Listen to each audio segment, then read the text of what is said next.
a crisis of leadership. We've been talking about this all week. But what if there was some sort of outer space crisis? An alien invasion sounds crazy, perhaps, to all this. I'm a big fan of the original Star Trek series, and it was only when, there were alien civilizations that seemed to challenge the Earth that you found that the Earth got its act together for the kind of global governance that all the visionaries say we need that if we're going to deal with climate change, if we're going to deal with all the modern issues, global finance, where the sovereignty of individual nations is actually a political barrier to solving these big problems. So perhaps we need some outside universal threat.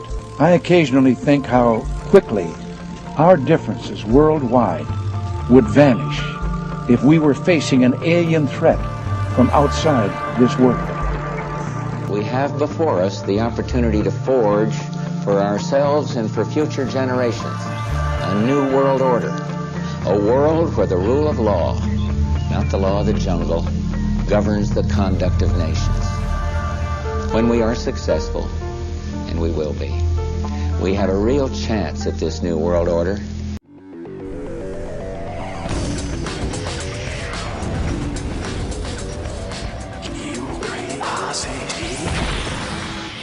Presented by Apollo 18, in theaters everywhere September 2nd.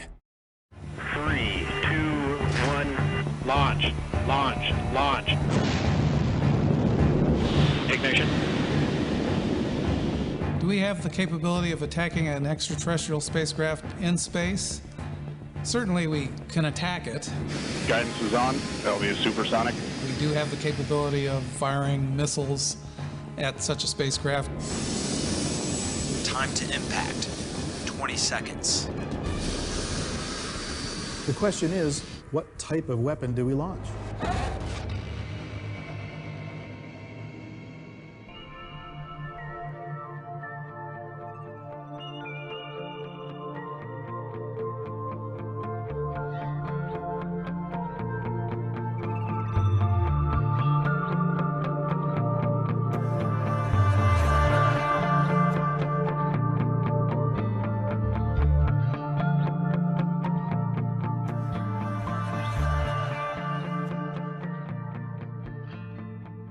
Think you are and what you can do. You do something this government doesn't want, they'll plant dope on you, they'll find something in your hotel room, they will do something and you'll be taken off, or like usually if you're a researcher, you'll just disappear and no one will know where you are and nobody wants to talk about it. I'm saying we better wake up and find out we're in trouble.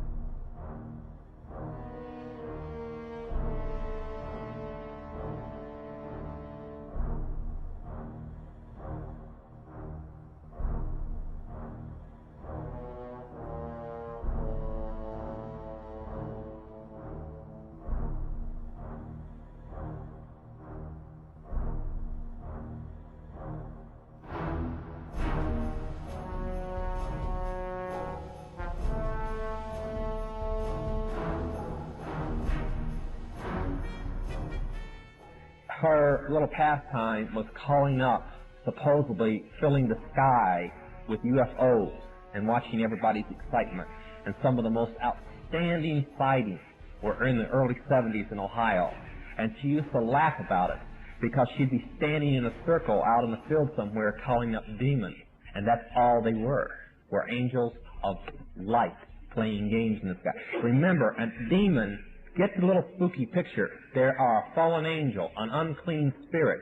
They can assume any form or go into anything.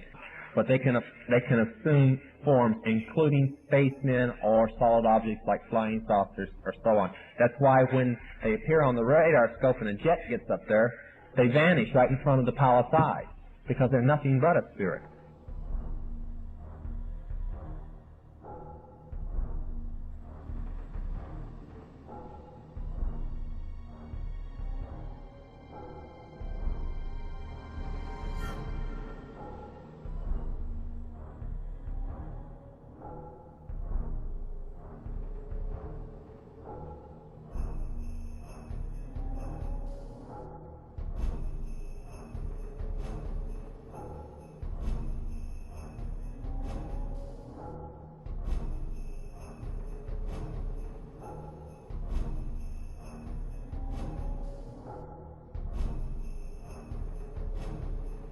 And then, of course, there are plans to create a mock alien invasion.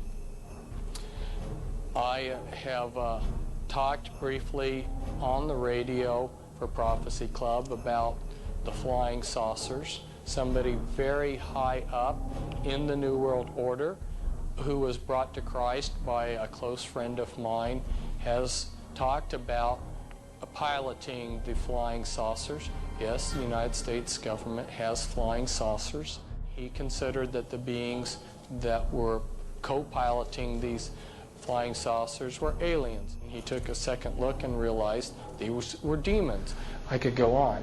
The bottom line is I have concluded that there are no good aliens. The aliens are demons, and we've got a mixture going on of demons and flesh and blood, and we've also got other genetic experiments.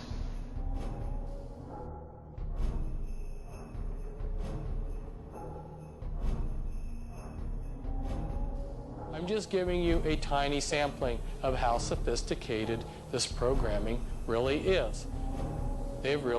Satan has really outdone himself. And they have a program for infiltrating the churches. And anyone who is a Christian minister is going to be singled out and targeted.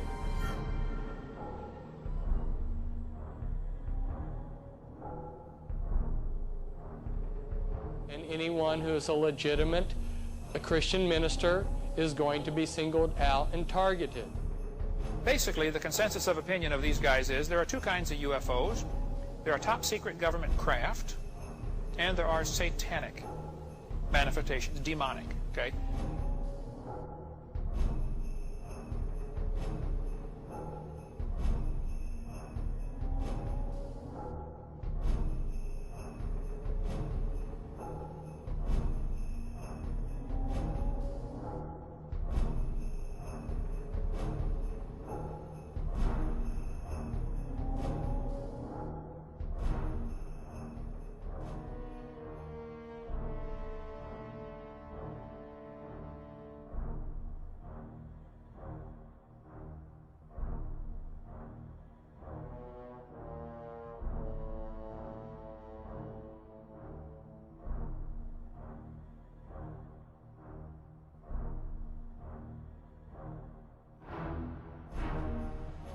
Now, I have since come to believe that the extraterrestrial portion of all of this is nonsense, but that the technology is real.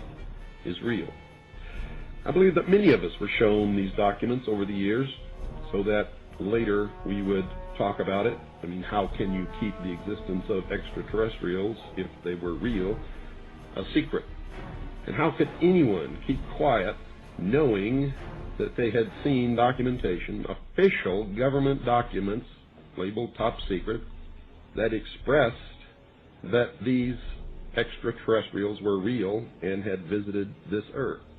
I wanted to know just how true all of this was, and I began a program of research to find out if extraterrestrials were real. What I discovered was amazing.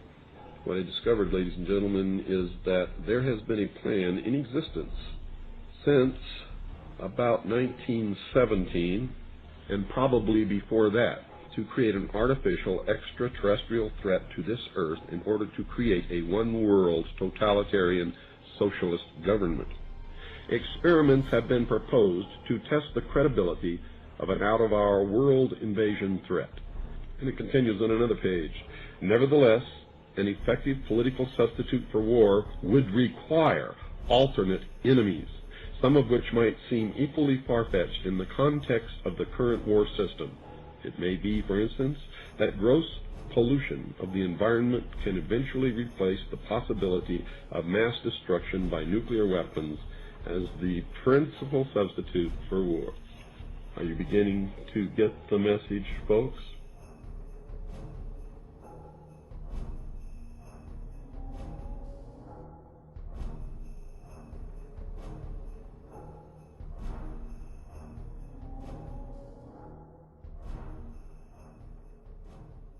I know for a fact that the plan is to make all of us feel totally helpless, that what's happening is beyond our realm to affect because we've been taken over by aliens, that our Independence Day is dawning. So beware of that. Understand that those criminals have been keeping information and technology from us under their blanket of national security. They are 25 years ahead of us at least, technologically. Can you imagine what they've got now?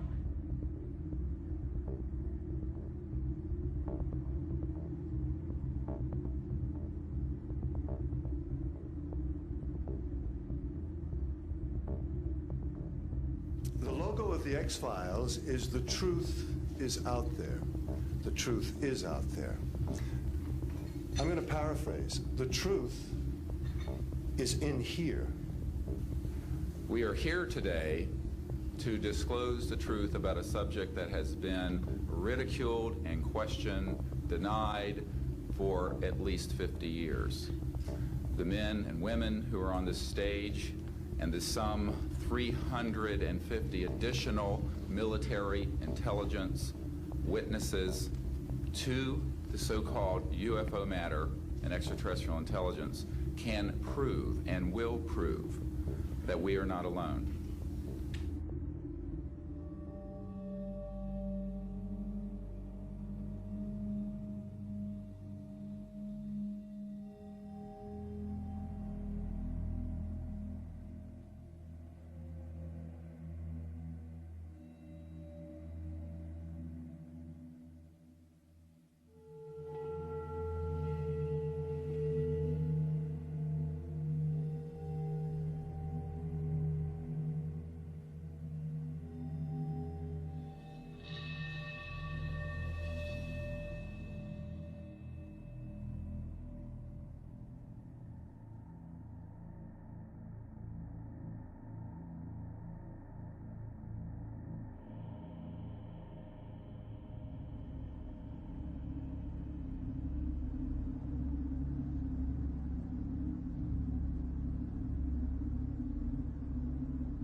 You know, I got cut off on a radio show that was supposedly people fighting for the truth in this country. The very moment I started talking about mind control, the music came on.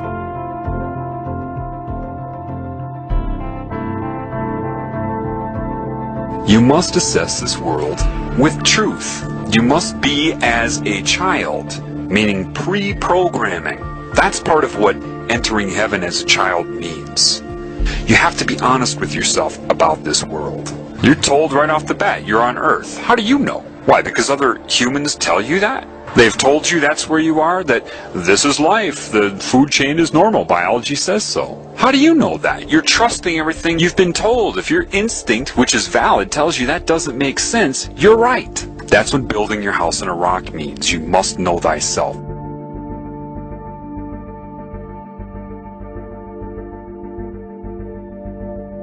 Satan controls all of academia, all of the media, all of the money, everything you're told.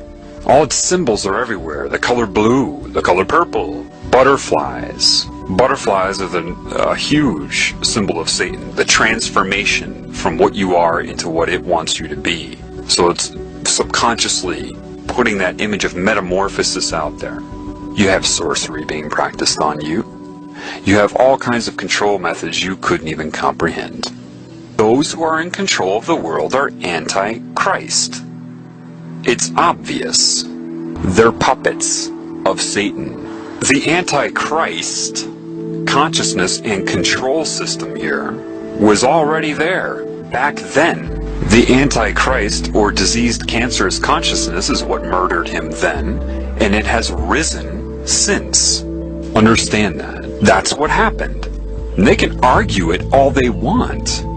It's what they do. That's why they argue. That's all they can do, is argue. And eventually they can't answer questions anymore, so they just talk over you. Or, I love this one, you're crazy, you need some therapy. Generally, the people that run the world will come off as the nice ones. Everything they'll say about their group is always going to be, of course, nice, and anybody who says anything against their group is, of course, insane. The implication is they're insane, and the group will always be nice about it. You know, I care about you. You seem to be having some mental problems. You might benefit from some therapy. And you create this fraudulent pseudoscience they call psychology, and you indoctrinate the public into its credibility so that you can draw upon it whenever you are discovered. You witness this all the time, whether you know it or not. You see, in the Bible, they even tell you, watch out for people who give long, extended sermons for praise and their outer persona. It's right in there. But with mind control, people cannot allow themselves to see their primary agenda. They absolutely require you to feel responsible for whatever they have done to you. They need you to be ignorant of the extra-dimensional influence. Because if you're ignorant of that, you will blame everything on yourself. What they do is make you default the best they can. Make you defy what you normally would do. They do all the shit through you, pervert you, corrupt you, your character, basically, get all the other characters to hate you if possible, and then use what they've done to and through you against you. Satan isn't stupid. Satan's intellectual strength grows with each new soul that it absorbs. Hence a Marilyn Manson lyric, the more you fear us, the stronger we get. You know, it's a growth. Do you understand that? It's growing like a cancer. Like a bunch of computers that are all linked together for super processing. They see no limits. They want new formulas, new calculations, new colors, new sounds, you know? They break your will until eventually you just give yourself to this cancer consciousness so it can absorb you for itself. That's why people that try to do everything right here cannot. But they're conned into thinking this is normal here. And that's what Satan doesn't want you to know. That's what demons don't want you to know. They want you concerned about the future. And they're strategizing against this because they know this knowledge is going to get out. So Satan will try to get you to abandon the mind altogether. Why? Because there is truth in the fraudulent nature of your ego. So it knows that truth will come out. So it has to amplify that and exaggerate it beyond usefulness. Get rid of the whole mind. Become a robot. Those been taken over by cancer see the world as math, random calculation of possibility, and it can snowball based upon pain and pleasure. Comedy is the #1 vector for mind control because it puts you in a pleasurable state and you're focused on the joke, and therefore they can slip in so many messages and you'll associate their messages with pleasure. Every truth that is true, they make fun of it as if it's corny and stupid, and you know, that's the whole intent of that. You see it as comedy, expression of a comedian to get some laughs, because you don't know how over your head these movie producers are and what is controlling them. If you want to call it Satan, Semiramis, Isis, the serpent, it doesn't matter. And it recruits them and tells them how much it loves them. Do you understand that evil is going to come in the name of love? You think it's stupid? It's going to come in the name of hate? No! The #1 thing that evil will push on you is love and how much it loves you. Just like the guy trying to get sex in a bar, telling the girl how much he loves her and how he'll respect her in the morning. Satan plagiarizes to recruit, to entice, to seduce. It plagiarizes the Creator. Just love me. Do whatever you want, just love me, and I'll love you back. Satan coordinates this bullshit New Age movement to get people to dissociate. It's no different than getting drunk. Don't talk to me so firmly. You're putting me on a negative vibration. What? It's detachment from your normal instinct to try to help everybody in this realm. You become concerned with your own bliss. Therefore, you don't speak out against it unless you're speaking out to get other people to detach. Lilith, right? All the different names for the serpent. There's a difference between using psychic manipulation to enhance your feeling of pleasure, the tingly sensation that it uses, that Satan uses, and true love. And the irony is this. A lot of these people that are worshiping Satan with whatever name they choose, with whatever form Satan is using to seduce them, when they feel love, that's the love of God. But because you can't discern that with all of this confusion here, Satan just takes credit for that. Yes, that was my love. Satan is like a cancer. Therefore, it has scalar growth, and it will see itself as one thing. So, when it seduces and entices and recruits, its reasoning will be very, very close to the reasoning that Christ would have. We are one. I am you, you are me. Very similar to creation, isn't it? Yet, it will have the cancer agenda, right? Hurt other people, that's fine. Just love me. That is the difference. Cancer wants you to do whatever you want to that which is not its creation, to destroy it, as long as your allegiance is to the cancer. And once it sucks you in, you're its slave, whether you know it in your current role or not. It knows. So it can be very confusing because it will make a lot of sense. It will mirror a lot of the laws of creation, except for the love and respect for all of the creations. That will be the difference. Greed, materialism. There are two oneness campaigns going on simultaneously. One of them is the recruiting by the cancer. We are one. Do you understand that? We're one consciousness. And that is the phenomenon of the all-seeing eye, or the hive mind. Satan can speak through anybody at any time that it's connected to. The problem is, the majority of these used car salesmen everybody calls priests with this black and white, you know, the dark side of the yin-yang, as these burning incense, all of these things you're warned about in the Bible. Do you understand that they are practicing occult Satanism, whether they know it or not? Some of them were probably indoctrinated into Catholicism. Others were indoctrinated into Satanism and are posing as Catholic priests. Either way, they're recruiting and manipulating people with it. And if somebody does know about the occult side of it, they're not going to tell you anyway, so you have to know the truth in order to be able to see this. These people aren't qualified to teach you about spirit any more than somebody's qualified to teach you how to ride a bike who's only read a book about riding a bike, and a fraudulent one at that, and has never ridden one themselves. They're not qualified. Catholicism is pure Satanism. The problem is you shouldn't need to be told that. You should be able to see that. Priests that come out and need their audience and admiration in their temple. Why does God need a temple, a building? What? It means nothing. But they get off on that because everybody gives the priest their love. They don't give anything back. They just absorb the love, which is what a lot of spiritual, quote, gurus do. They absorb your energy through admiration, what they're doing. Let me ask you something. Did Christ feel like he needed to wear a specific outfit in order to be credible? Oh, that's right. No, he didn't. What book was this man regurgitating from? Oh, that's right. No book. They're giving it a name and a procedure and a ritual. What name did he give it? Oh, that's right. No name.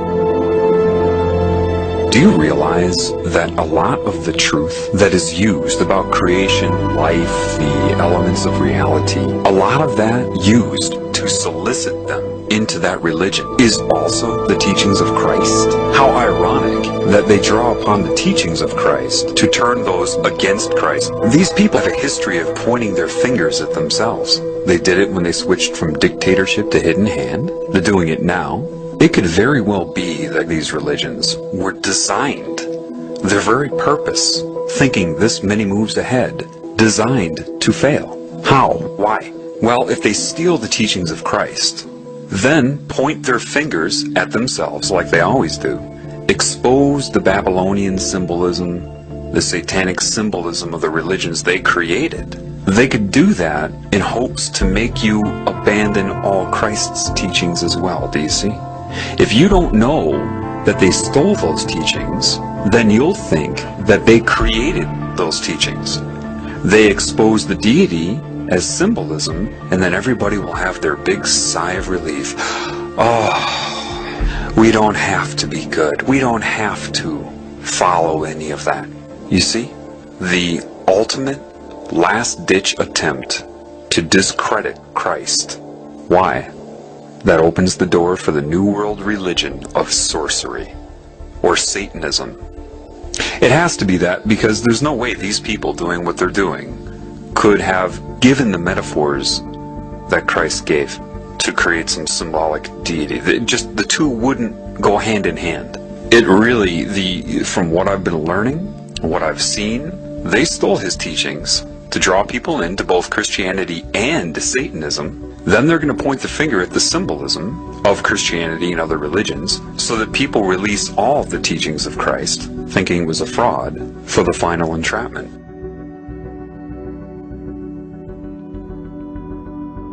The more that I'm taught, the more that I'm learning, the more I understand what Christ was saying. I mean, from the ground up. I may say it differently, but I understand it. There are a lot of people that are like, yeah, I understand it too. That's not what I mean. I mean, I truly understand it. So, one thing I know is that somebody at some time knew what I'm learning better than I know it. And you can only know that when you know it. And how do I know this person was connected to creation? Well, from what I'm learning. Somebody knew the correct way to perceive this reality, what it was, and how to handle it, how to overcome it. I know the Illuminati didn't come up with a lot of those parables. They couldn't have, because if they could, meaning they had the understanding, the knowledge that builds the foundation reaching the conclusion in these parables, if they knew that, they wouldn't be doing what they're doing right now. Let me say that again.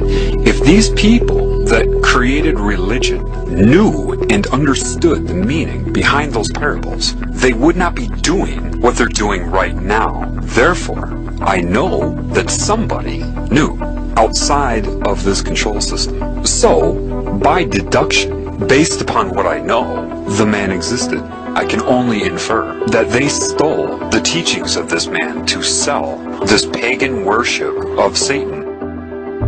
Why did he keep his mouth shut when they questioned him? A, they didn't want to know the truth, and B, they weren't going to give him 2 weeks to try to lead him to the truth. Therefore, he couldn't answer the questions. He just kept his mouth shut.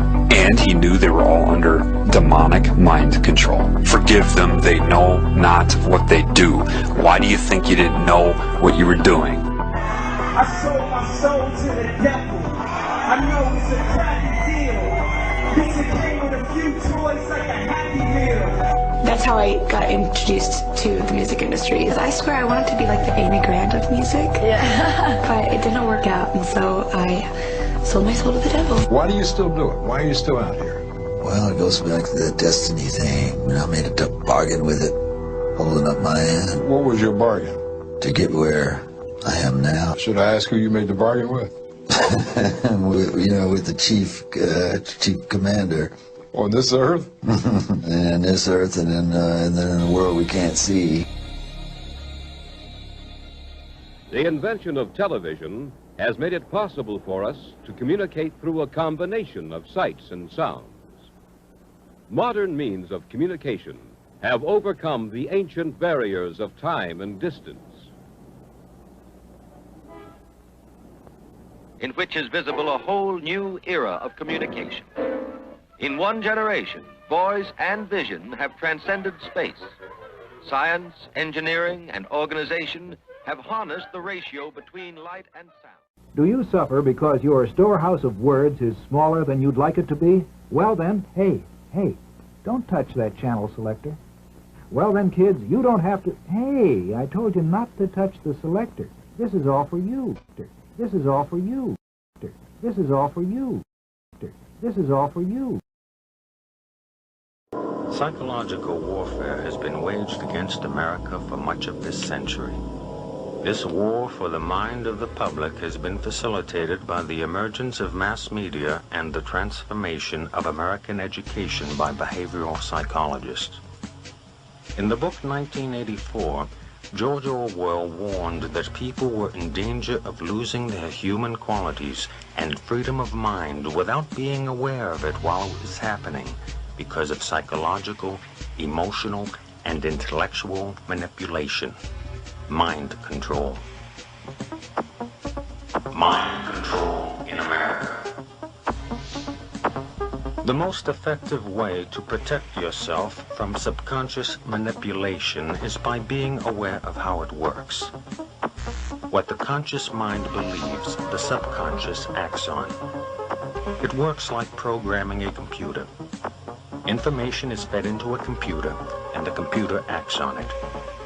However, if the information fed into the computer is wrong, it still acts on it. If a person believes something that is not true, the memory banks of the subconscious mind do not correct the error, but act on it. The theory of cognitive dissonance holds that the mind automatically and involuntarily rejects information not in line with previously accepted thoughts and beliefs.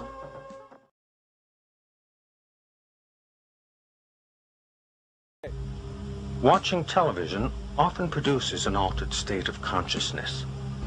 Though not consciously perceived, the television screen, while appearing static, actually flickers. Any repeating light or sound pattern can lead you into an altered state. A hypnotist uses patterned speech by varying the pacing and inflection of his voice to induce this state of mind in his subject. It is in this state of mind where one is the most receptive to mental programming. Whether or not the information takes hold in the mind depends on two factors: trust in the source of the information and repetition of the message. Trust in the source of the information induces acceptance of the message as true, even if it is not understood. Repetition of the message embeds it in the subconscious so that acceptance of its truth and accuracy becomes a conditioned response. Thus, this information will be accepted as true without thinking about it whenever it is presented again. Get ready to read all these words on this page without making a mistake. Look at the letter at the end and remember the sound it makes. Get ready. Kite. Yes, kite. Get ready to read this word the fast way. Get ready. Kid. Yes, kid. Sound it out. Get ready. Kid. Sound it out. Get ready. Kid. What word? Kid. Yes, kid. Boys and girls, sound this word out. Get ready. Seal. What word? Seal. Yes, steel. Read these words the fast way. Get ready. Play. Yes, play. Get ready. Must. Yes, must. Let's read these words the fast way without making a mistake. Get ready. Kite. Yes, kite. Get ready. Kit. Yes, kit. Get ready. Steel. Yes, steel. Get ready. Play. Yes, playing. Get ready. Must. Yes, must. Boys and girls, get ready. Kite. Yes, kite. Get ready. Kit. Yes, kit. Get ready. Steel. Yes, steel. Get ready. Play. Yes, playing. Get ready. Must. Yes, must. Boys and girls, pick your reader up. Americans are asking, why do they hate us? They hate what they see right here in this chamber, a democratically elected government. Their leaders are self-appointed. They hate our freedoms, our freedom of religion, our freedom of speech, our freedom to vote and assemble and disagree with each other.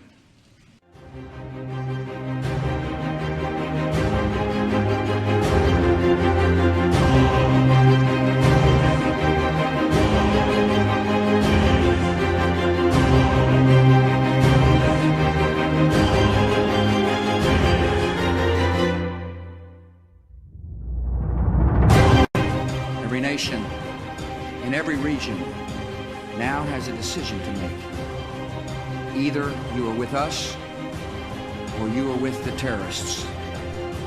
Either you're with us, either you love freedom and with nations which embrace freedom, or you're with the enemy. There's no in between. You're either with us or you're with the enemy. That's clear. I will continue to make that clear.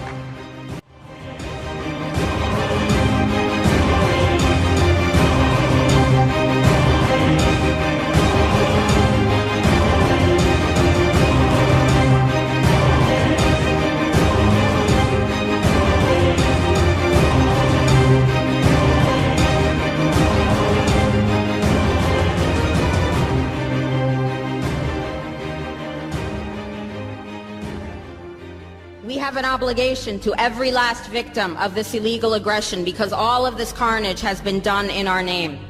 Since World War II, 90% of the casualties of war are unarmed civilians, a third of them children. Our victims have done nothing to us.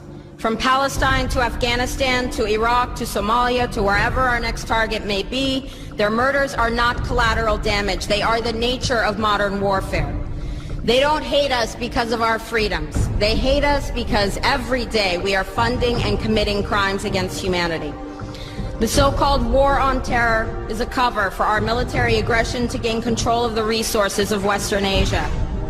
This is sending the poor of this country to kill the poor of those Muslim countries. This is trading blood for oil. This is genocide, and to most of the world, we are the terrorists. In these times, remaining silent on our responsibility to the world and its future is criminal. And in light of our complicity in the supreme crimes against humanity in Iraq and Afghanistan, and ongoing violations of the UN Charter and international law, how dare any American criticize the actions of legitimate resistance to illegal occupation? Our so-called enemies in Afghanistan, Iraq, Palestine, our other colonies around the world, and our inner cities here at home are struggling against the oppressive hand of empire, demanding respect for their humanity. They are labeled insurgents or terrorists for resisting rape and pillage by the white establishment, but they are our brothers and sisters in the struggle for justice. The civilians at the other end of our weapons don't have a choice, but American soldiers have choices. And while there may have been some doubt 5 years ago, today we know the truth. Our soldiers don't sacrifice for duty, honor, country. They sacrifice for Kellogg, Brown, and Root. They don't fight for America, they fight for their lives and their buddies beside them because we put them in a war zone. They're not defending our freedoms. They're laying the foundation for 14 permanent military bases to defend the freedoms of ExxonMobil and British Petroleum. They're not establishing democracy. They're establishing the basis for an economic occupation to continue after the military occupation has ended. Iraqi society today, thanks to American help, is defined by house raids, death squads, checkpoints, detentions, curfews, blood in the streets, and constant violence. We must dare to speak out in support of the Iraqi people who resist and endure the horrific existence we brought upon them through our bloodthirsty imperial crusade. We must dare to speak out in support of those American war resistors, the real military heroes who uphold their oath to defend the Constitution of the United States against all enemies, foreign and domestic, including those terrorist cells in Washington, D.C., more commonly known as the legislative, executive, and judicial branches. Frederick Douglass said, "Those who profess to favor freedom and yet depreciate agitation are people who want crops without plowing the ground. They want rain without thunder and lightning. They want the ocean without the roar of its many waters." The struggle may be a moral one, or it may be a physical one, or it may be both, but it must be a struggle. Power concedes nothing without a demand. It never has, and it never will. Every one of us must keep demanding, keep fighting, keep thundering, keep plowing, keep speaking, keep struggling until justice is served. No justice, no peace. No justice.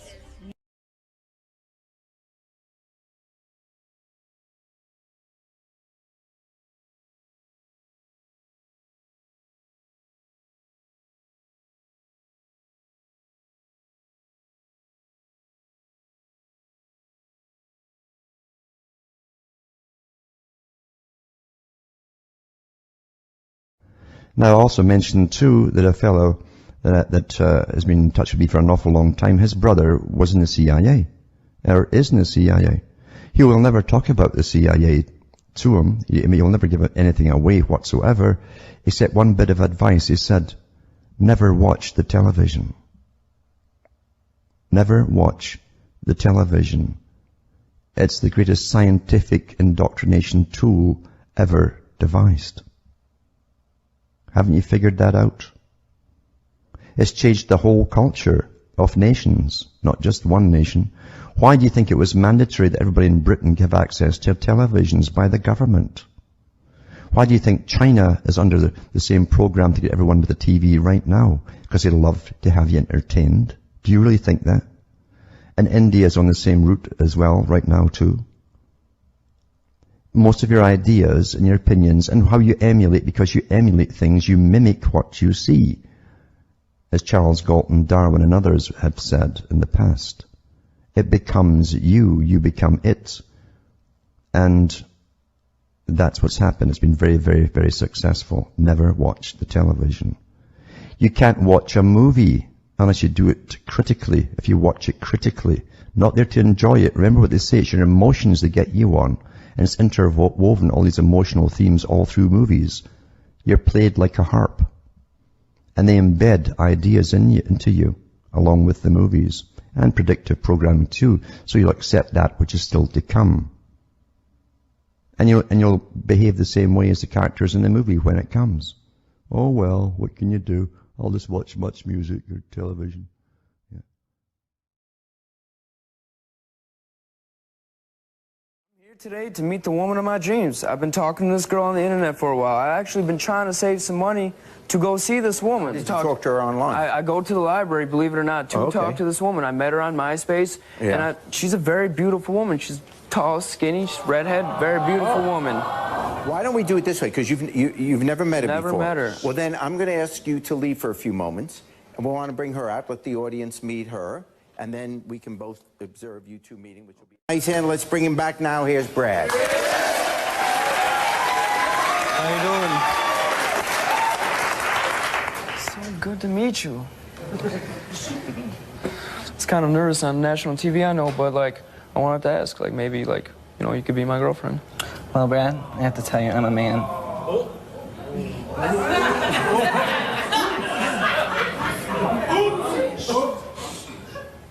try anything once. So, in his book, from the book Behold the Pale Horse, written by William Cooper, a former naval intelligence officer, in regards to a document concerning the American public, it states, diversion is the primary strategy. The simplest method for securing silent weapons and gaining it is to keep the public undisciplined and ignorant of basic system principles while keeping them confused. And this is what these reality shows are doing. Confused about gender, confused about political, confused about your role. You understand what I'm saying? Confused about religion, confused about politics. It says keep them confused, disorganized, and distracted with matters of no real importance. Whereas the media, MEDIA, which stands for Multi-Ethnic Destruction in America, or Maniac European Devils in Action, keeps the adult population's attention diverted from real social issues and captivated by matters of no real importance.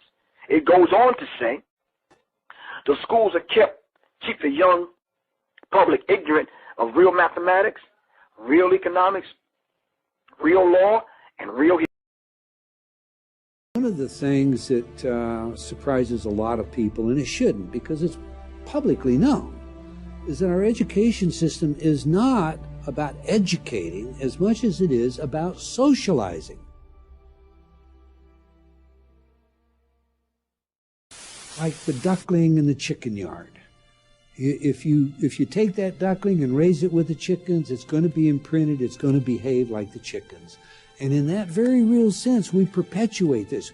The danger is we don't just perpetuate it, we don't just enculturate it, but it's the only sane way we see to raise our children. And the result is there's no escaping it. C.S. Lewis said, when training, which is Skinner, Pavlov, beats education, civilization dies.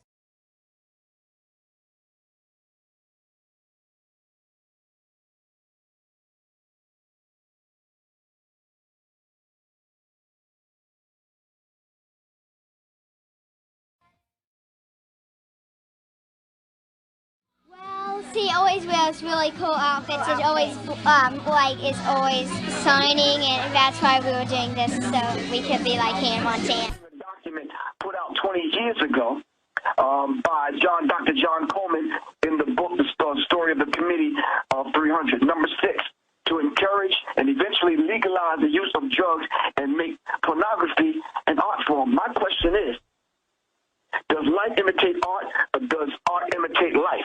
If you're going to make pornography an art form, and then make it an art form to whom? Your little babies, my little babies? How does that work?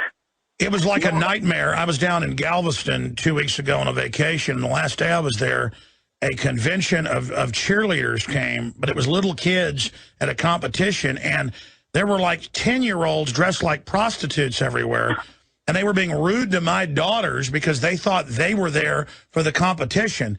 And I mean, it was freaking me out. In fact, we even came home a day early. I mean, people are training their daughters to be whores. Wow.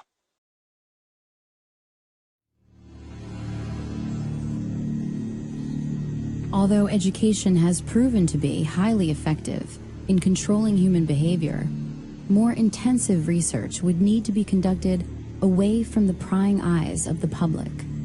The Tavistock Institute was set up by the British Empire to really study mind control and to scientifically drill down into human behavior and put in textbook form systems of basic control so that could be duplicated out to government and corporate entities. And Tavistock has been involved at every level of social engineering. The Tavistock Clinic was founded in 1920 and operated as part of the Psychological Warfare Division of the British military. It was initially a voluntary outpatient clinic for treatment and research and was made up of general physicians, neurologists, and psychiatrists to facilitate the treatment of neurosis and shell-shocked British soldiers returning home from World War I. Going through their own publications on Amazon, you can find that some of their books cost like $18,000, $20,000. And what that tells me is they don't want the average person to be anywhere near getting their hands on this book, because what it gives you inside those books is the teacher's edition, to use an abstraction, as opposed to the students sitting around the class not knowing what the answers to the questions are. There's a group of people who are being given the answers to all the questions about how we act, react, and how we've been understimulated with curiosity in order to make us more subordinative. Entertainment is kept below the 6th grade level. When you start hearing songs like Laffy Taffy and these kind of songs would hit your lower chakras and vibrate that negative energy, activating your pituitary gland, releasing those hormones. Now you got grown-ass men making songs for 12 and 13-year-olds. Teach, bro. I.e. Jay-Z. You understand what I'm saying? So the public is kept busy working, and the result is no time to think. And that's exactly what they produced. And they wrote about it inside of a book called the Tavistock Institute of Human Relations, Shaping the Moral, Spiritual, Cultural, Political, and Economic Decline of the United States by John Coleman. Now, John Coleman is the gentleman that wrote the Committee 300. And the Committee 300 is that organ that decide what the trends are going to be in the black community. So when you start seeing people wearing mohawks and tight pants and wearing 2 earrings and acting like women, that was manufactured and put among us. Teach, brother. Teach, brother. You understand what I'm saying? So we have to understand that. How they did it, they said they devised a system. And the aim of the 12 tonal system that they devised jointly by British intelligent operatives from Tavistock University or Tavistock Institute in England. They put these 12 tones among us, all right, and created this thing, punk rock and this other uncontrollable music. Look up Operation Paperclip and it'll tell you all about it. But Adorno was a system of music that could program the mass music culture capable of eroding the morals of its listeners until they decline to a point where they will totally be degraded by it. And that's what's going on today. The music is bringing us down to an animalistic level, to the point where we don't even care about the art form. We just want a paycheck. Yes, sir. So now it's cool for a Jim Jones to come out talking about nah, nah, nah, nah, nah, and grown folks go for it. You understand what I'm saying? It's cool for these cats to come out with songs talking about I'm stupid, you stupid, we stupid.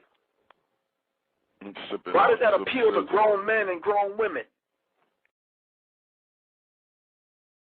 Well, that's the thing. It's funny. You said all this stuff about rappers and stuff that I thought was pretty scary. And then it all started coming out in the news right after you said it about how it's a weird sex cult and Illuminati. And now they're all bragging that's what they're in. Yeah, I think now they're trying to make it Well, you say it so much it becomes less important. They're acclimating. They're just throwing it out there. It's a fad. Everybody needs to do this. Yeah, right. No, it's still dangerous, and people are still losing their lives and losing their minds and ultimately losing their souls.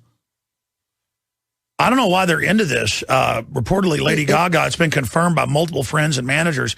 Someone has to sleep in the room with her, and she's tortured by demons. And thinks she's followed around by ghosts. Well, yeah, you're telling little girls to worship the devil. Bad stuff's going to happen to you. Exactly. So they're admitting these things. These things are out there. People are just not taking it serious. This is actual demon possession. And they're going through rituals in front of millions of people in front of our Tony Blair admitted that he falls to the ground every morning and is possessed by the angel of light. This is mainstream news. And he said, yeah, what's the big deal? And flops around on the ground. The devil's called the angel of light. I mean, you can't make this up. No, definitely can't.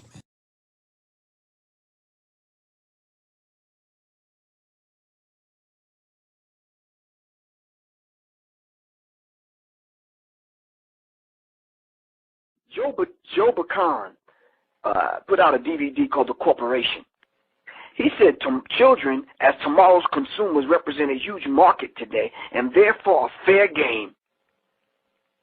You understand what I'm saying? So they are attacking the children using tones and frequencies. And parents want to see their children happy. We go out and use our credit cards and our hard-earned dollars to make sure our children are happy. So we get the sneakers and the new video games and the new songs that come out and this kind of thing.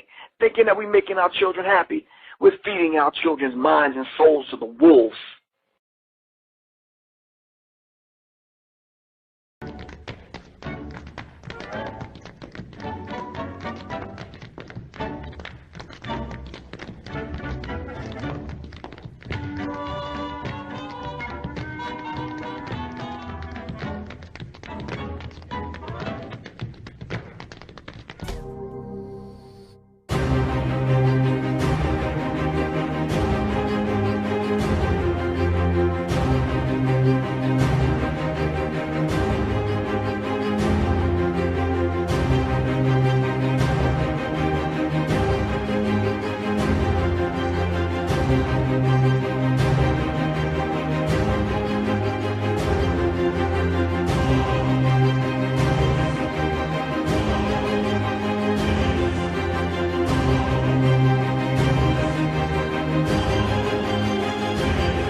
if you don't submit to control, if you're a radical, you're less likely to be loved. You're not fitting in with society. You're viewed as an outsider. So there's a lot of social prohibitions about the outsider and the person who's going to upset things. From the time we're very young, we're taught to, worship authority basically because that's our key to survival as young children. But as adults, we never go through the rites of passage that tell us how to methodically think for ourselves, and thus we're always in a state of extended adolescence. Well, we take all this stuff, whether it's the television or it's the enculturation, the schoolyards, the teachers, we take this whole system, we put it into our unconscious mind. And it is the G-I-G-O that comes out, garbage in, garbage out. We simply, in that computer language, have harnessed our own power by accepting all these beliefs as though they are factual, whether it's the flat earth of Columbus, or it's the idea that I'm not good enough to be or to do something I've dreamed to do. To the degree that the individual loses a sense of what freedom really means for himself, mind control is working. This is the constant battle and the struggle. What does my freedom mean to me? What is it? How deep does it go? How far?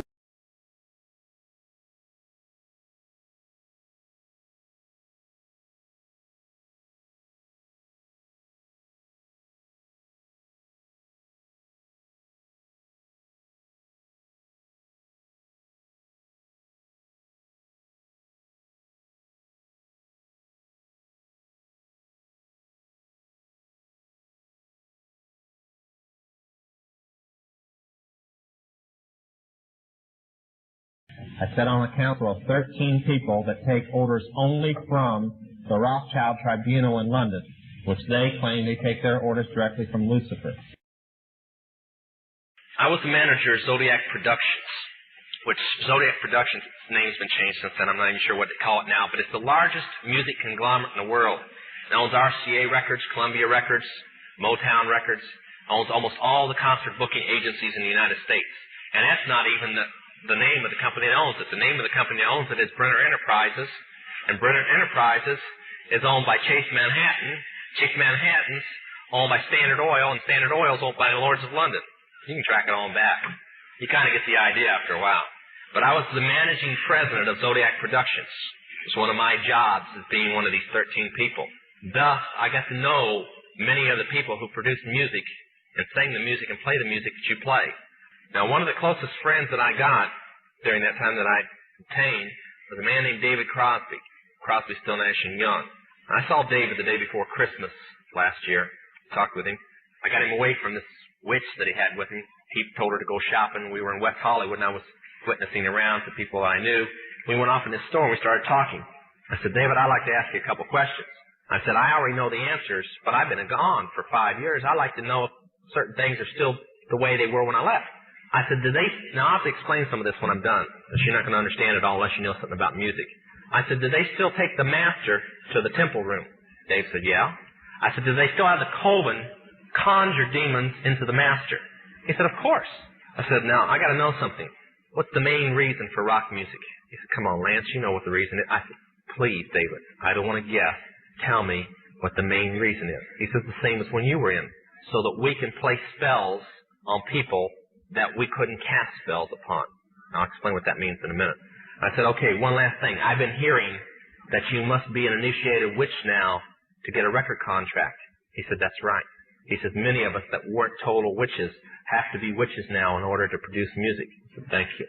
The master is a tape about as big as the top of this podium that looks like an overgrown 8-track that the album is cut on, and it's placed in a machine that produces and presses the records and the 8-tracks and cassettes that you buy. After it's been recorded, it's taken in. This is why a master's cut months in advance before it's released. On the full moon, it's taken in to a temple room about the size of this auditorium that is in every one of the major music companies, behind locked doors up in the executive offices. And it's placed on an altar, sitting in the north of the room, and a pentagram engraved in the floor. And 13 hand-chosen witches and wizards and a coven come in and conjure a principality or a power up, usually Regia or something like that, and order him to tell the demons under him to follow every record and every tape coming off of that master. I sold my soul to the devil. I know it's a crappy deal. This it came with a few toys like a Happy Meal. You know, what was going on in my life at 15, and that's how I got introduced to the music industry. I swear I wanted to be like the Amy Grant of music. Yeah. But it didn't work out, and so I sold my soul to the devil. How I came about being a lyricist is weird, because I started out technically, like I used to write all the time, you know, before I started going into the Rain Man thing, you know. Why do you still do it? Why are you still out here? Well, it goes back to the destiny thing. You know, I made a bargain with it, you know, a long time ago, and I'm holding up my end. What was your bargain? To get where I am now. Should I ask who you made the bargain with? with you know, with the chief commander. On this earth? And this earth, and then in a world we can't see. Yeah, well, sometimes they don't want to, and they're, you know, Gaga, we can't get, you know, the frequency's weird, and, you know, it's sounding a little bit strange, and I'm like, if you don't get this right now, I swear to Lucifer, I'm gonna, you know, I get a little bit mad, and I'm like, if you don't get this right now, I swear to Lucifer, I'm gonna. What has this done to your career? What has it done to my career? What has it done to your career? In what way? How has it impacted, you know, touring, record sales? Album's #1 all over the world. All over the world. America's the only one, because I don't want to say too much. But it's not #1 in the United States. It's conspiracy, yeah. I don't want to say too much. I'm done. I don't want to say much because I'm hurting. I'm really hurting. I had to ask some friends because I was hearing a lot about her, and so they told me, you know, who she was and what she was doing. And I come from the school that thought there's just some things that the public just shouldn't know. You know what I'm saying? Like things that happen between two people, a wife and a husband, girl. I just don't think that it's for mass consumption. I just have always felt that way, and I just think that the whole idea of celebrity and fame has become really convoluted and, you know, kind of bastardized, like whereas fame used to be the byproduct of success, and now it's the ultimate goal. And if your ultimate goal is to be famous, then you're gonna do a lot to get there, like sign your name in blood in a contract with the devil. Like you're gonna end up on a one-way street and it's going nowhere. Like that's just the truth. I've seen so many people like forsake their moral code and their value systems just for a little bit of fame, and it's not worth it at the end of the day. It's really not worth it. Martin Lawrence is the guy that showed everybody you can make it from D.C. to Hollywood. And I had a personal stake in his success. Every time he did something, it made me feel inspired and really good. And he was always real nice to me. He'd sit me down, what's going on with you, baby boy? What? We'd talk about comedy, whatever. And, you know, when we did Blue Streak, we were promoting it, and Martin had a stroke. He almost died. And then after that, I saw him, and I was like, oh, my God, Martin, are you okay? And he said, I got the best sleep I ever got in my life. That's how tough he is. So let me ask you this. What is happening in Hollywood that a guy that tough will be on the street waving a gun, screaming, they are trying to kill me?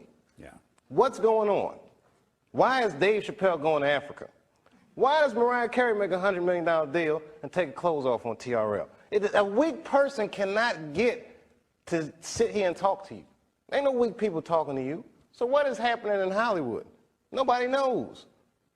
The worst thing to call somebody is crazy, is dismissive.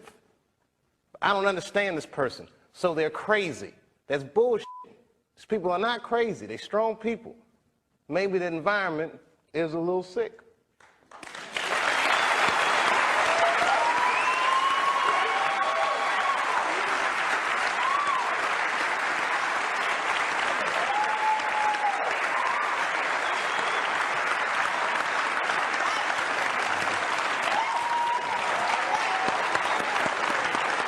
some of us are against the Illuminati, and we are against the Illuminati at our own detriment. When people are against the Illuminati, then they get punched in the face all the time. The press hates them, and nobody likes them. End quote. I mean, we all love Dave Chappelle. Exactly. Dave Chappelle has never been a part of the Illuminati. They don't want him or me or people like us. Yeah. But now it's not necessary for us to stir up that hornet's nest unless we intend to get stung 1,000,000 times. I didn't understand that. They had to sting me 1,000,000 times. Right. I'm still not going to join, but I respect it a little more. All right. You're managed by the company, and this surprised me. I only found this out. You're managed by the company. You look after S Club 7. You used to look after the Spice Girls, Simon Fuller. Have they tried to mould you in any way, though, if people ask you to do things to change the way you look or speak or behave? Yeah, one of them tried to mold me into a big triangle shape, and I went, no. Nah, you know, I've got my own style. Would you like me to show them how the sign of the curse works? Sign of the curse? Completely different. How does it go? No, not at you people out there in the audience, but this is the difference. Aim it toward Red China, would you? This is the sign of the horns. A curse sign, the 2 fingers extended. This way, spread apart for sort of shotgun blast, you know, all over.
I'm sorry, but I don't want to be an emperor.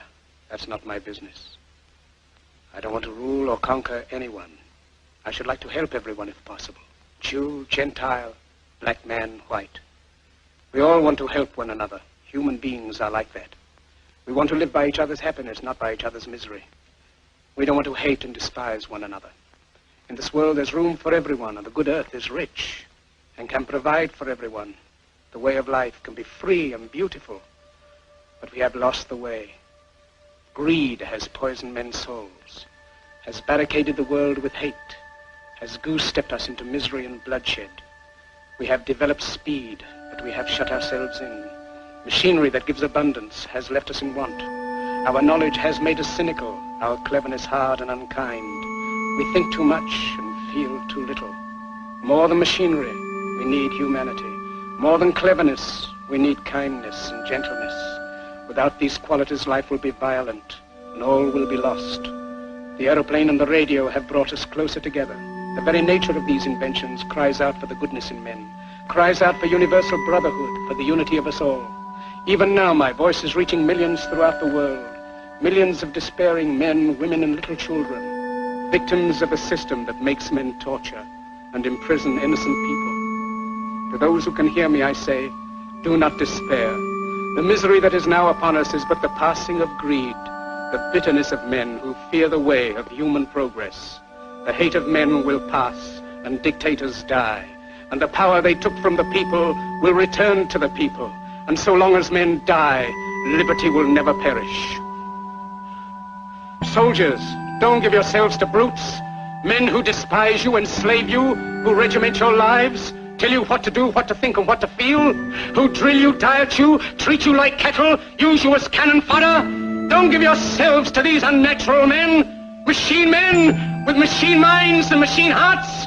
You are not machines, you are not cattle, you are men. You have the love of humanity in your hearts. You don't hate, only the unloved hate, the unloved and the unnatural. Soldiers, don't fight for slavery, fight for liberty. In the 17th chapter of St. Luke it is written, the kingdom of God is within man, not one man nor a group of men, but in all men, in you. You, the people, have the power to create machines, the power to create happiness.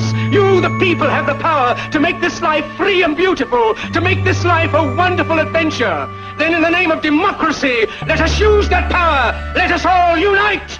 Let us fight for a new world, a decent world, that will give men a chance to work, that will give youth a future and old age a security. By the promise of these things, brutes have risen to power, but they lie. They do not fulfill that promise. They never will. Dictators free themselves, but they enslave the people. Now let us fight to fulfill that promise. Let us fight to free the world, to do away with national barriers, to do away with greed, with hate and intolerance. Let us fight for a world of reason, a world where science and progress will lead to all men's happiness. Soldiers, in the name of democracy, let us all unite!